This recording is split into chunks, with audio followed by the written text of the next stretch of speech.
किनारा ना मिले तो कोई बात नहीं, लेकिन किसी को डुबाकर कभी मत तैरना।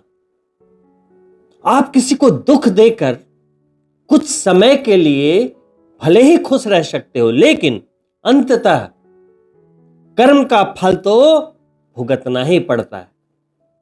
जी हाँ दोस्तों, नमस्कार।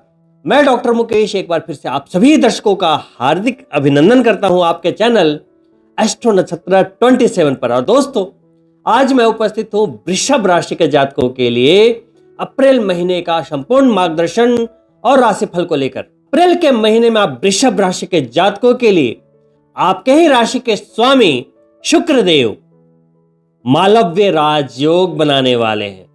मालव्य राजयोग जब भी गोचर में बनता है तो चूंकि शुक्रदेव धन और वैभव के दाता हैं, प्यार के दाता हैं, भौतिक सुख संपदाओं के दाता हैं, घर और गाड़ी के दाता हैं, तो वो सब कुछ मिलता है। दोस्तों, साथ ही आपके चतुर्थ भाव के स्वामी यानी कि सुखों वाले भाव के स्वामी होते हुए सूर्यदेव उच्च के होने वाले हैं विदेश वाले भाव में। सोचिए, क्या कुछ संभव नहीं है? तो दोस्तों, इस वीडियो के अंत तक बने रहिए, क्योंकि मैं इन राजयोगों के बारे में तो बात करूंगा ही करूंगा। आज मैं ये भी बताने वाला हूं कि कभी कभी इतने सुंदर सुंदर राजयोग बनते हैं, लेकिन कुछ ऐसे भी जातक होते हैं जिन्हें फल की प्राप्ति नहीं हो पाती। तो यदि आप इन बातों को समझ लें और उपाय कर लें तो हर महीने आप सफलता की सीढ़ियों पे चढ़ते चले जाएंगे। तो दोस्तों, आइए पहले समझते हैं अप्रैल के महीने के गोचरों को। दोस्तों, आपके लाभेश होते हुए देवगुरु बृहस्पति आपकी वाणी के भाव में, धन के भाव में गोचर कर रहे हैं, अपने ही नक्षत्र पुनर्वसु में, और अब मार्गी भी हो चुके हैं।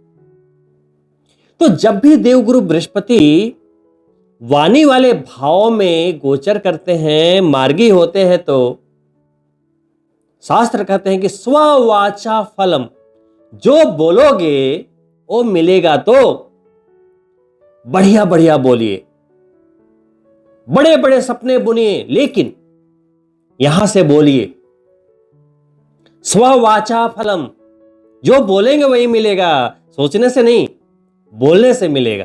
तो बोलना है, नकारात्मक नहीं बोलना है। द्रौपदी के सिर्फ एक वाक्य ने कि अंधे का बेटा अंधा करोड़ों लोगों की बलि ले गया। युगों का सबसे बड़ा युद्ध महाभारत करवा गया। तो जबान में बहुत बड़ी शक्ति है। जल्द ही देवगुरु बृहस्पति उच्च के होने वाले हैं। क्योंकि आपके लाभेश हैं, तो इस वर्ष तो जून से अक्टूबर के बीच में पूरे जीवन के सबसे बेहतरीन समय की आप अनुभूति करेंगे, धन के मामले में, रिश्तों के मामले में। लेकिन बहुत ही संभल के आपको कम्युनिकेशन करनी है, क्योंकि फिलहाल कम्युनिकेशन ही देवगुरु बृहस्पति के लिए सबसे मेन थीम है। पैसे वहीं से आएंगे।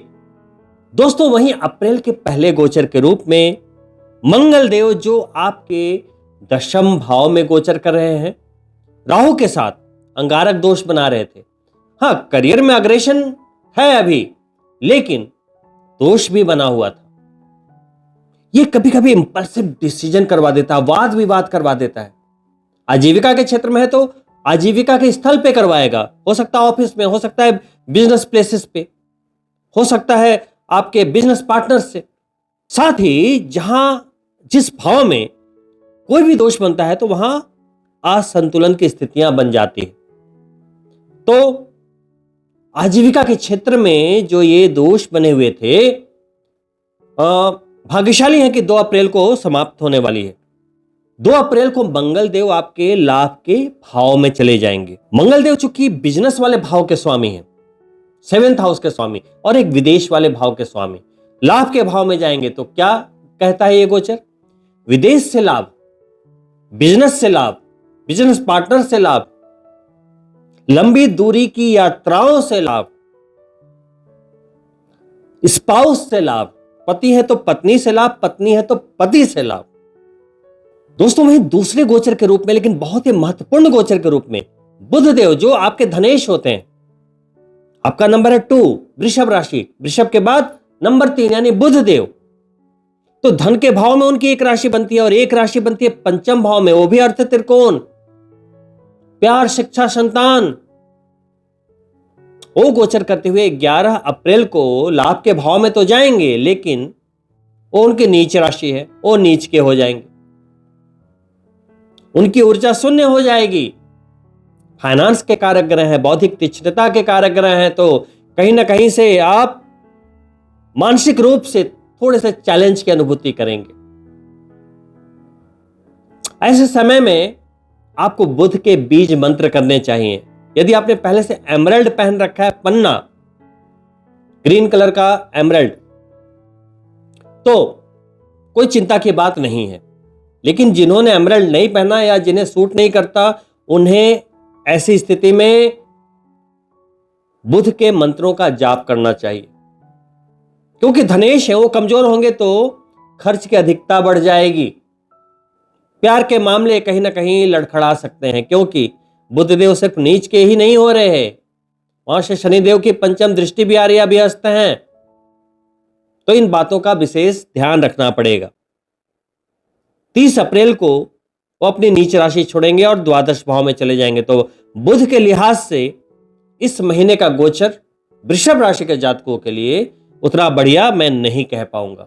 दोस्तों वहीं चतुर्थ भाव के स्वामी होते हुए सूर्यदेव, देखिए चतुर्थ भाव घर, वाहन, बंगला, सुख, हर तरीके का सुख, तो वहां के स्वामी कौन होते हैं, नियंत्रण करता सूर्यदेव। अभी कहां है, आपके एकादश भाव में, लाभ के भाव में। यह बहुत ही अच्छी स्थिति है। शास्त्र कहते हैं कि 3, 6, 10 और 11 भाव में सूर्यदेव बहुत ही बेहतरीन रिजल्ट देते हैं। अभी अपने पुत्र के साथ हैं, पितृदोष बना हुआ है, लेकिन शनि चूंकि अस्त हैं तो कोई ज्यादा चिंता की बात नहीं, काम बनते रहेंगे। अब सूर्यदेव पूरे वर्ष में 1 महीने बहुत ही मजबूत रहते हैं, और इस बार वो दिन है 14 अप्रैल, मेष संक्रांति के दिन 14 अप्रैल को उच्च होते हुए आपके द्वादश भाव में प्रवेश करेंगे। शास्त्रों के अनुसार द्वादश भाव को अच्छा तो नहीं माना जाता, समभाव कहते हैं, ना बहुत अच्छा ना बहुत खराब, लेकिन चूंकि खर्चे का भाव है, व्यय भाव, अस्पताल का भाव है, नुकसान का भाव है, तो लोग डरते हैं थोड़ा। लेकिन वहां पर उच्च स्थिति में प्रवेश करेंगे, ग्रहों के राजा हैं, तो विदेश में जितने भी वृषभ राशि के जातक रहते हैं, या मान लो इंडिया में भी रहते हैं लेकिन विदेशी कार्यों से जुड़े हैं, तो उन्हें प्रचंड लाभ की प्राप्ति होगी। विदेश से संबंधित, विदेश में घर लेना चाहते थे, गाड़ी लेना चाहते थे, स्थान परिवर्तन करना चाहते थे, सरकारी कुछ कार्य अटके थे, पीआर चाहिए था, कुछ भी सरकारी मामले फंसे हुए थे, वो सब कुछ आपके लिए सरल हो जाएंगे, क्योंकि सूर्य देव का उच्च होना कोई साधारण घटना नहीं है। सूर्य यानी हमारी सोल, आत्मविश्वास, मान सम्मान, वो सब कुछ सूर्यदेव आपको प्रदान करते हैं। सूर्यदेव जब उच्च के होते हैं तो एक फायदा क्या है, सिर्फ बात 12वें भाव की नहीं है। सूर्यदेव जब उच्च के होते हैं तो सारे ग्रहों के शुभ फल देने की क्षमता एकदम बढ़िया हो जाती। तो ये गोचर भी मैं आपके लिए 100% बढ़िया बोलूंगा, पॉजिटिव बोलूंगा। दोस्तों वही अंतिम गोचर के रूप में, लेकिन आपके लिए सबसे महत्वपूर्ण गोचर के रूप में, सबसे महत्वपूर्ण, शुक्रदेव जो कि अभी द्वादश भाव में गोचर करें, पहले 19 दिन वहीं रहेंगे। शास्त्रों के अनुसार शुक्रदेव द्वादश भाव में बहुत ही बढ़िया परिणाम देते हैं, शुभ माना गया है शुक्रदेव को, क्योंकि शुक्रदेव प्यार, रोमांस, वैवाहिक जीवन के कारक ग्रह हैं। 12वां भाव क्या है, शयन सुख, बेड प्लेजर, तो एक तरीके से उनका दिग्बली भाव कह सकते हैं, कंफर्टेबल है वहां। 19 दिन आपके लिए वो भी विदेश से संबंधित कार्य बनाएंगे।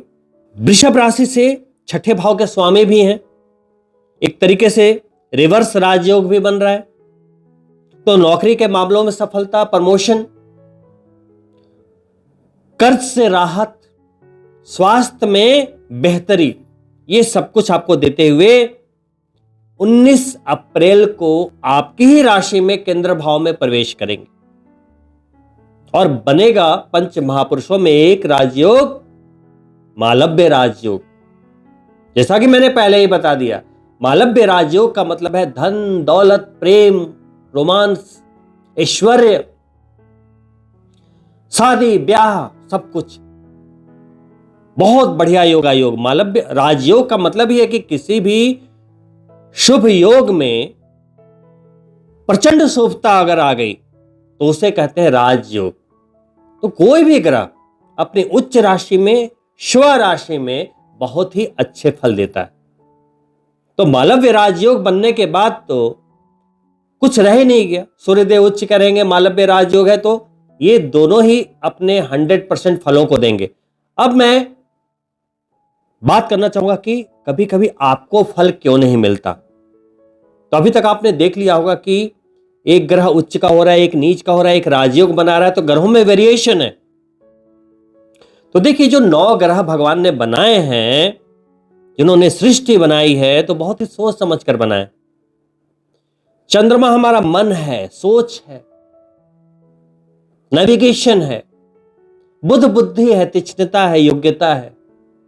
मंगल हमारी ताकत है, शौर्य है, रिस्क लेने की क्षमता है। वहीं सूर्य आत्मविश्वास है, मान सम्मान है। शुक्र हमारे शारीरिक सुखों की पूर्ति करते हैं, धन, दौलत, शारीरिक सुख। बृहस्पति हमें ज्ञान देते हैं, सद्विचार देते हैं, कार्य करने की बुद्धि देते हैं, आइडियाज देते हैं। और शनि क्या है? उन आइडियाज को कर्म में ढालकर आपको सफलता देते हैं। तो सारे ग्रहों की अपनी क्वालिटीज हैं और वो मिक्स होके आपको रिजल्ट देते हैं। ऐसा नहीं कि कोई ग्रह अच्छा है, बुरा है, ऐसा नहीं है। सारे ग्रहों की आवश्यकता है, इवन की मैग्नेटिक फील्ड राहु और केतु की भी आवश्यकता है, क्योंकि वो आग में घी डालने का काम करते हैं। राहु क्या करते हैं? स्पीड को बूस्ट करता है, अचानक से आपको एक हाइप देता है। वहीं केतु क्या करता है? वो बोलता है कि ऊपर उठो, बहुत हो गया, अब इससे ऊपर उठकर सोचो। वो थोड़ा विरक्ति देता है, प्लैनेट ऑफ डिटैचमेंट बोलते हैं। मतलब मोह माया के ऊपर उठ के सोचने की बुद्धि दे देता है। भगवान ने हमें क्या किया है कि मोह माया में फंसा रखा है। एक बार कृष्ण और सुदामा जी समंदर में अटखेलिया कर रहे थे, तो सुदामा का हाथ पकड़ा, बोले कि चलो मैं तुम्हें डुबकी लगाकर लेकर आता हूं। जैसे ही डुबकी मारी, सुदामा जी क्या देखते हैं कि नीचे स्वयंवर चल रहा है, एक खूबसूरत स्त्री है, वो उन्हें वरमाला डाल देती है, शादी हो जाती है, फिर बच्चे हो जाते हैं। फिर क्या देखा कि पत्नी की मृत्यु हो गई, और वहां पे रिवाज था कि पत्नी के साथ पति भी चिता पर लिटा दिया जाता था। अब इन्हें बहुत टेंशन, वो बचाओ बचाओ करने लगे। इतने में कृष्ण भगवान ने हाथ पकड़ा और पानी के ऊपर ले गए। बोले अरे ये क्या हुआ? श्री कृष्ण भगवान के लिए वो 2 सेकंड थे, लेकिन इनके लिए, सुदामा जी के लिए पूरा जीवन इनके आंखों के सामने घूम गया। वो शादी, ब्याह, बच्चे, पत्नी का मरना, पूरी जिंदगी। तो भगवान के लिए तो एक क्षण है, लेकिन हमारे लिए पूरी जिंदगी है। तो ये मोह माया है। तो केतु क्या बोलता है? वहां से ऊपर उठो, सोचो कि आपका जन्म क्यों हुआ है। तो ये सारे ग्रह हमें बहुत कुछ सिखाते हैं। अब देखिए, अब आपने देखा कि एक ग्रह उच्च का है, एक नीच का है, तो वो वेरिएशन है ग्रहों में। तो जब आप अपनी जन्म पत्रिका के अनुसार उन ग्रहों की फ्रीक्वेंसी को अलाइन कर लेते हैं, तो सुंदर संगीत बजने लगता है, सफलता मिलने लगती है, पैसे आने लगते हैं, कामयाबी मिलने लगती है। जैसे एक बढ़िया कंपोजर जब संगीत बनाता है तो आप डांस करते हैं, झूमते हैं। वहीं अगर बेसुरा अगर बना दिया तो आप बोले अरे ये क्या बना दिया, क्या बकवास गाना है। वैसे ही हमारी जिंदगी है, ऊपर ग्रह ऊपर नीचे होते रहते हैं। कोई राजयोग में है, कोई नीच है, कोई उच्च है। अब हम अपनी पत्रिका में देखेंगे तो वहां भी ऐसी स्थितियां होंगी। सूर्यदेव यहां पे उच्च के हो गए, हमारी पत्रिका में मान लो नीच के हैं, तो कैसे मिलेगा फल? जहां 100% मिलने चाहिए वहां आपको 20% ही मिल पाएगा। उसके लिए क्या करना है? गायत्री मंत्र करें, सूर्यदेव को बल दें, पूजा पाठ करें, हो जाएगा ठीक। शुक्रदेव मालव्य राजयोग बना रहे हैं, ऐसे में लोग करोड़पति बन जाते हैं, बड़ा बड़ा अंपायर खड़ा कर लेते हैं। 1 महीने का ये राजयोग जिंदगी बदल देता है कई लोगों की। लेकिन आप बोलेंगे कि नहीं, मुझे तो कुछ मिला ही नहीं। तो देखिए भाई, आपकी पत्रिका में शुक्रदेव कहीं अस्त तो नहीं है, नीच के तो नहीं है, कहां पे हैं पड़े हुए? कोई दुर्योग में तो नहीं फंसे प्रारब्धवश? तो जैसी स्थिति आपकी पत्रिका में होगी, गोचर में जब राजयोग मिलेगा तो उतने ही परसेंटेज में आपको फल की प्राप्ति होगी। साथ ही गोचर में बन रहे राजयोग हो या उच्च राशि या स्वराशि के जो शुभ फल होते हैं, आपको कितने मिलेंगे अपने अष्टक वर्गा में देख लीजिए। जैसे आपकी राशि में 2 नंबर की राशि में मालव्य राजयोग बनने वाला, आप अपनी कुंडली खोलिए, वहां पर देखिए कि 2 नंबर में कितने अष्टक वर्गा के पॉइंट हैं। 24, 25, 26, 27, 30, 40 कितने हैं? अगर 30 के ऊपर हुए तो मालव्य राजयोग के फल मिलेंगे। उसके बाद भी टर्म एंड कंडीशन है कि शुक्र की पोजीशन क्या है। वहां 30 पॉइंट है, शुक्र भी बढ़िया है, तो आपको कामयाब होने से कोई नहीं रोक सकता। पॉइंट अच्छे हैं लेकिन शुक्र में कमजोरी है, तो उपाय करते हुए आगे बढ़िए, फिर आपको कामयाबी मिलेगी, मालव्य राजयोग का रिजल्ट मिलेगा। वहीं शुक्रदेव के भिन्नाष्टक में देखिए, 4 के ऊपर पॉइंट हुए तो एकदम बढ़िया रिजल्ट मिलेगा, 2 या 3 हुए तो रिजल्ट में कमी आ जाएगी। वैसे ही एग्जाम्पल के तौर पे सूर्यदेव उच्च के हो रहे हैं मेष राशि में, तो आप मेष राशि में देखिए कि 30 के ऊपर पॉइंट है तो बढ़िया, 30 के नीचे है तो खराब। भिन्नाष्टक में देखिए 4 से ऊपर है तो बढ़िया, 4 के नीचे तो खराब। साथ ही अपनी पत्रिका में रिलेटेड ग्रह की स्थिति देख लीजिए कि कोई पितृदोष में तो नहीं, ग्रहण दोष में तो नहीं, समझ रहे हैं? तो गोचर के रिजल्ट तभी मिलेंगे जब हम अपनी पत्रिका से उसे अलाइन करेंगे। साथ ही हम ये देखेंगे कि कौन से ग्रह उच्च हैं, नीच हैं, तो उसके अनुसार ही उस महीने कार्य करेंगे। जैसे इस महीने बुध नीच के हो रहे हैं, बुध यानी फाइनेंस, इन्वेस्टमेंट हो या बैंकिंग हो या फाइनेंस से रिलेटेड कोई भी शेयर मार्केट का काम, कुछ भी बहुत ही सोच समझ कर करेंगे। तो यदि आप अवेयर होते हैं, अपनी कुंडली की विवेचना कराकर इन सारी पॉइंट्स को नोट करके आप अपनी कुंडली को अलाइन कर लेते हैं, आप बिल्कुल तैयार हो जाते हैं, तो राजयोगों के पूर्ण रूप से आप रिजल्ट लेने के हकदार बन जाते हैं। बाकी तो कर्म ही सब कुछ है, कर्म ही आपकी पहचान है, वरना ना जाने एक ही नाम के कितने इंसान हैं। दोस्तों, बारंबार याद दिला रहा हूं कि शनिदेव 30 वर्षों के सबसे शुभ गोचर में एकादश भाव में अभी चल रहे हैं। अगले वर्ष से 7.5 प्रारंभ होगी, तो उसके पहले अपना बेस्ट दीजिए। राहु अभी 10th भाव में है, कहते हैं ना राहु 10 में तो दुनिया बस में। एक अच्छे पोजीशन पे हैं, एक अच्छे गोचर में आप हैं, और ऐसे समय में आपके राशि के स्वामी मालव्य राजयोग बना दें, 4th भाव के स्वामी सूर्यदेव उच्च के हो जाए, तो इससे बेहतर समय आपको और क्या चाहिए। दोस्तों, जिंदगी में हर कामयाबी पाने के लिए, धन दौलत पाने के लिए कर्म तो करते रहिए, लेकिन भगवान के लिए ग्रेटिट्यूड हमेशा पेश करते रहिए। कुछ भी आप अचीव करें, आपको पूर्ण रूप से 100% क्रेडिट किसे देना है? ऊपर वाले को। जब आप ये मानकर चलते हैं कि मेरी कामयाबी की डोर, मेरी जिंदगी की डोर ईश्वर के हाथ में है, तो ईश्वर अपने आप सब कुछ देने लगता है। दोस्तों, एक राजा थे, वो हमेशा अपने मंत्री के साथ हर कार्य किया करते थे, घूमना फिरना एवरीथिंग। और उनके मंत्री की एक आदत थी कि कुछ भी हो, वो एक टैगलाइन बोलता था कि जो हुआ बहुत बढ़िया हुआ। यदि आप भी ये सीख लें, जिंदगी सफल हो जाएगी। तो एक बार राजा तलवारबाजी कर रहा था और गलती से तलवार से लगकर उनका अंगूठा कट गया। जैसे ही अंगूठा कटा, इसके मुंह से निकला, मंत्री के मुंह से, कि जो हुआ अच्छा ही हुआ। अब राजा दर्द से तड़प रहा था और मंत्री के इस कमेंट से इसे बहुत जबरदस्त गुस्सा आ गया और बोला कि इसे जेल में ले जाकर डाल दो। मंत्री को कारावास में डाल दिया गया। कुछ समय के बाद राजा शिकार खेलने के लिए जंगल में गए।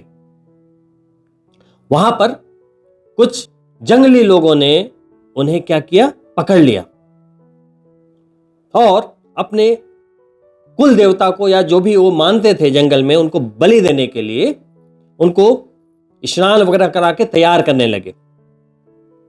तो उन्होंने देखा कि उनका अंगूठा कटा हुआ है, तो किसी का अंग कटा हुआ है, तो उन्होंने बोला कि नहीं, ये बलि देने के लिए क्वालिफाई नहीं है, इसे छोड़ दो। राजा को छोड़ दिया। वो जैसे तैसे भाग कर आए राजमहल, बोले मंत्री को बुलाओ, मंत्री को बुलाओ। उसे छुड़वाया, बोला ये तो तुमने ठीक बोला था कि जो हुआ अच्छा हुआ, आज मेरी जान बच गई, लेकिन तुम्हें तो मैंने जेल में डाल दिया, वो कैसे अच्छा हुआ? मंत्री बोला हर जगह मैं आपके साथ जाता था, अगर आप मुझे जेल में नहीं डालते तो आपके साथ होता। आपका तो अंगूठा कटा, आप तो बच गए, आपकी जगह मुझे बलि का बकरा बनना पड़ता। तो दोस्तों, इसी मूल मंत्र को यदि हम अपने जिंदगी में लेकर चलें तो ईश्वर हमें कभी निराश नहीं करेंगे, ऐसा मेरा विश्वास है। और दोस्तों, इन्हीं शुभकामनाओं के साथ की आप सभी वृषभ राशि के जातकों के लिए अप्रैल के महीने में बनने वाला ये राजयोग, मालव्य राजयोग और सूर्यदेव की उच्चता आपके लिए सफलताओं के अंबार लगा दे। और इन्हीं शुभकामनाओं के साथ मैं आपसे अनुमति चाहूंगा और अंत में आपसे पुनः अनुरोध करता हूं कि यदि आप मेरे चैनल पे पहली बार आए हैं तो सब्सक्राइब करते हुए जाएं, साथ ही बेल बटन जरूर चेक कर लें ताकि आने वाले वीडियो के नोटिफिकेशन आपको प्राप्त हो। वहीं वीडियो पसंद आई हो, लाइक करें और अपने मित्रों के लिए शेयर भी करें। बहुत जल्द मिलता हूं दूसरे वीडियो में, तब तक के लिए नमस्कार मित्रों।